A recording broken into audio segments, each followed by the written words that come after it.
Good afternoon, everyone. I'm Guilherme from DGM Financeira. We specialize in vehicle microcredit. I imagine that you who are watching won't find it difficult to prove your income if the bank asks, but this isn't the reality of millions of people.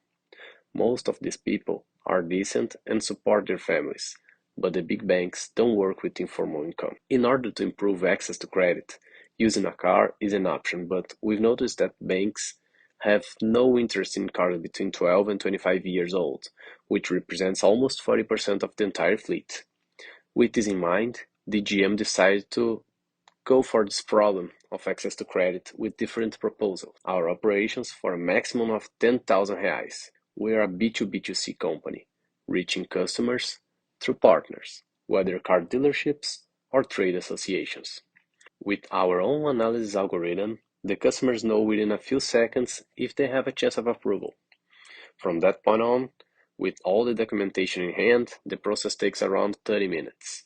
Talking about our numbers, 8,000 is the average ticket, 700 is the average installment, and the client stays with DGM for around 24 months.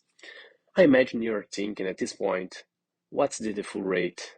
Well, our default rate is 3.69%, while the market average published by the central bank is 7.20%. Our main differentials are an increase in sales to car dealerships, which would otherwise be difficult to achieve. And for the customers, we provide them an adequate credit, since we don't let them over-leverage the asset. And in human service, which is one of our greatest strengths, we contact the customers twice a month and always the same attendant, so we create a bond with the customer.